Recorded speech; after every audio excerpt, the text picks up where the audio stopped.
এক কিশোরী পানীয়র সাথে কীটনাশক খেয়ে আত্মঘাতী হয়। ঘটনাটি ভরতপুর থানা অঞ্চলের। তড়িঘড়ি তাকে ভরতপুর হাসপাতালে নিয়ে যাওয়া হয়। তারপর সেখান থেকে মুর্শিদাবাদ মেডিকেল কলেজ ও হাসপাতালে রেফার করা হয়। ক্রমশ শারীরিক অবস্থার অবনতি ঘটে ওই কিশোরীর। তারপর চিকিৎসক তাকে নিহত বলে ঘোষণা করে। পুলিশ দেহ ময়নাতদন্তের জন্য পাঠিয়েছে। মানসিক স্বাস্থ্যের জন্য সবার আগে যে নামটি মনে ভেসে ওঠে, সুস্থ মনের ঠিকানা মনোবীক্ষণ। যোগাযোগ নাম্বার 7477799513। বাড়িতে পানীয়ের সাথে কীটনাশক মিশিয়ে খেয়ে আত্মঘাতী হলো এক কিশোরী। নাম সুরিয়া খাতুন, বাড়ি ভরতপুর থানার সৈয়দগুল গ্রামে। পানীয় খাওয়ার পরে বমি করতে থাকে ওই কিশোরী। তারপর বাড়ির লোকজনদের কাছে জানায় সে পানীয়ের সাথে কীটনাশক খেয়েছে। পরিবার সূত্রে জানা যায় ওই কিশোরী মানসিক ভারসাম্যহীন ছিল। তড়িঘড়ি তাকে ভরতপুর হাসপাতালে নিয়ে যাওয়া হয়।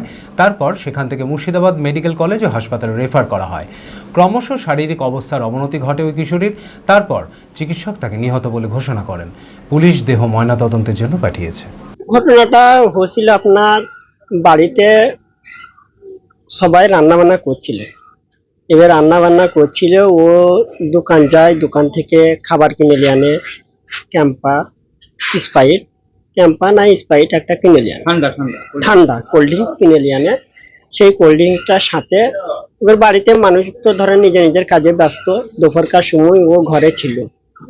ঘরে থাকার পরে খেয়াল করেনি, এবার বাড়িতে হয়তো জমি চাষবাস করে বিষ লুকানো ছিল। সেই বিষটা নিয়ে এখন ওদের সাথে ঢেলে ও খেয়ে নেয়, কেউ দেখেনি। তার বাদে তখন চলে যায় পুকুরের পাহাড়ে, বাড়ির কাছে পুকুর পাহাড়ে চলে যায়। সেখানে যেয়ে বমি করে। তারপরে জিজ্ঞাসাবাদ করার পরে যে কি খেলছিস, কি বৃত্তান্ত, তারপরে বলে যে আমি এইটা খেলাম, এইটা খেয়ে আমার এই হচ্ছে। তারপরে আমরা দেখতে পেলাম যে মুখ দিয়ে বিষ গন্ধ আসছে। তারপরে হসপিটাল নিয়ে এলাম। হসপিটাল থেকে এখানে প্রথমে ভরতপুর হসপিটাল নিয়ে গেছিলাম। ভরতপুর হসপিটাল থেকে বহরমপুর রেফার করেছে। আর মেয়েটা ধরেন মাঝে মাঝে খ্যাপাটা মতন ভাব করতো। আর মাথার সমস্যা বলতে সেরকম মাথার সমস্যা ছিল না, জ্ঞান বুদ্ধি কম ছিল।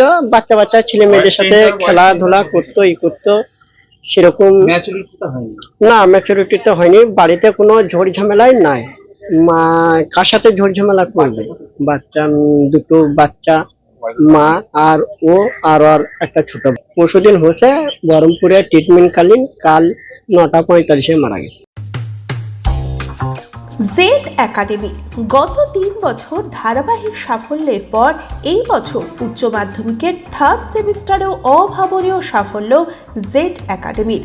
49 জনের মধ্যে 23 জন শিক্ষার্থী 90%-এরও বেশি নাম্বার পেয়েছে। 2026-27 শিক্ষাবর্ষে অনলাইন ও অফলাইন ফর্ম ফিল আপ চলিতেছে। আমাদের সুবিধা ডিজিটাল ক্লাসরুম, 24 আওয়ার্স সিসিটিভি, ছেলে ও মেয়েদের পৃথক ক্লাসরুম ও হোস্টেল, নিয়মিত DDP, problem solving and doubt clearing class, কলকাতার অভিজ্ঞ শিক্ষক মণ্ডলী, স্বাস্থ্যসম্মত রুচিশীল খাবার, নিট বেসিস পড়াশোনা, কালচারাল অ্যাক্টিভিটি, গেস্ট টিচার দ্বারা মোটিভেশন ক্লাস, সবুজে ঘেরা পরিবেশে 24 ঘন্টা বিশুদ্ধ জল ও বিদ্যুৎ পরিষেবা। একাদশ শ্রেণীতে ভর্তির অ্যাডমিশন টেস্ট আগামী 1 মার্চ 2026।